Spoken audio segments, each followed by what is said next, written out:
Hey everybody, this is TCG Ted, and welcome back to the Market Minute. This will be the last one before I head off to Worlds, and I was thinking what we might see at Worlds because we know we're getting the next set announced. We'll get probably a theme, maybe one or maybe a couple of the heroes. I'm just not really sure. Sometimes they show us what the heroes do, sometimes they don't, depending on their design.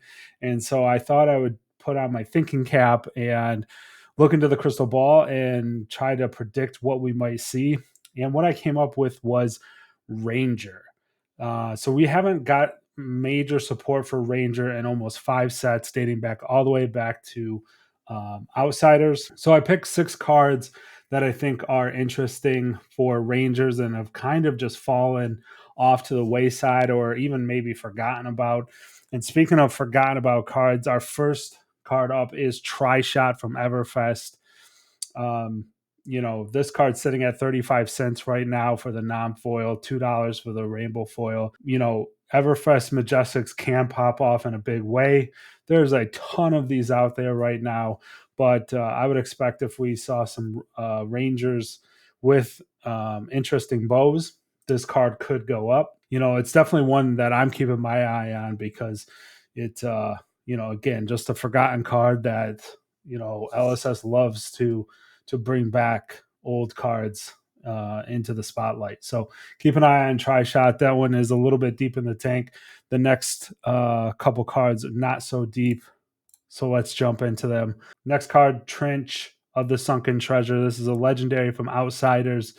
Rainbow foil sitting at $11.75. Cold foil just under $24 at $23.94. Cold foil EA at 108.57, and there's only 8 on TCG Player right now. So that card seems to be a very rare card. They were very hard to hit. Keep an eye on that. Those EAs, those could skyrocket. This card, my thought here is I would compare it to maybe Van Braces when Enigma was first dropped. We saw a push on Van Braces. Again, another card from Outsiders.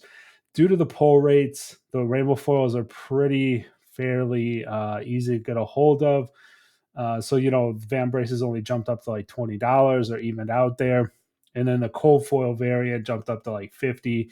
So maybe that would be the price target on these guys if Ranger set is coming next. Next one up is Heatseeker. This one's an arrow, currently sitting at 59 cents, which I looked back over the last year, it's been dropping pretty steadily. A year ago it was $2 and it's just crept down to that 59-cent spot. The rainbow foil is sitting at $2, so pretty affordable. You can pick these up pretty quickly. Really strong arrow. It was used in Lexi for sure, and definitely if you're going to use the next card we're going to talk about, you definitely want to be running Heat Seekers. But this one's an interesting one, and again, just a strong arrow, so keep an eye on it. Get your play sets now if you don't have them. All right, next card is New Horizon. So this one's interesting. The cold foil is sitting at $80.85 right now. The rainbow foil sitting at $82.97. We do see a little bit of disconnect, a little bit backwards normally than you see in Flesh and Blood. Generally, the cold foil is more expensive than the rainbow foil, but we do know that the print run of the unlimited Tales of Aria was much smaller than the first edition. So maybe there's a little bit of that showing up here. Card's been falling in price for some time now. You can see even on the 3-month chart, it was close to, over $100, the cold foil, and it's fallen down to 80. So good time to pick one of these up right now, just because it is a very strong card again. And if it's a Ranger announcement, you can definitely bet this card will be going up. First in speculation, and then second if the new heroes play it. Next card, Rain Razors, another Everfest card, super strong card, sitting at $9.95.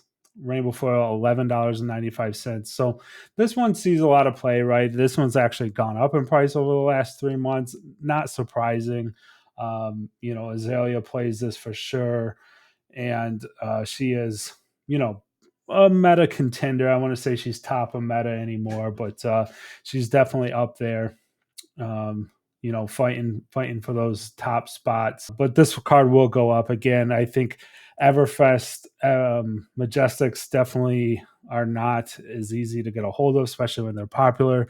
My example would be Swarming Gloomveil. We saw that card pop up to almost $30 for a bit, and it's still currently over $20. Another example from Everfest is Swing Big.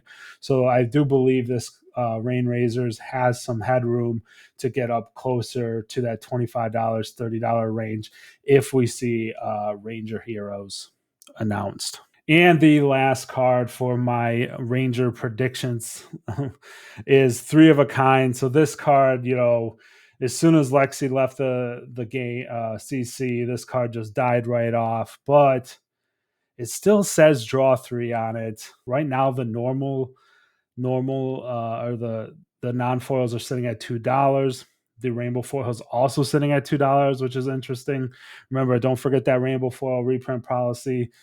Even if this card's reprinted, you'll never see it in rainbow foil again. So if you're like to bling out your Rangers, pick up your rainbow foils for these. But a really strong card, especially if there's a lot of arsenal manipulation in the future, which Rangers tend to have. But yeah, I think this card has a lot of headroom to move up.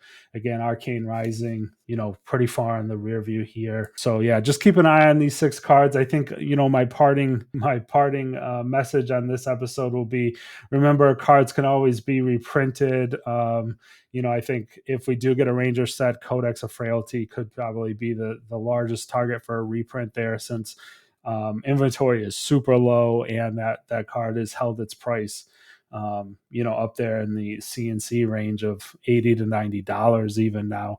So but none of these cards are immune to a reprint either, so be careful. And then the second tip I would have is when these announcements happen at Worlds, don't buy the hype, kind of just let things settle out, and you'll always get a better price if you don't buy the hype.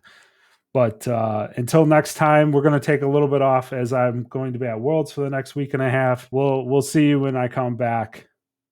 Peace.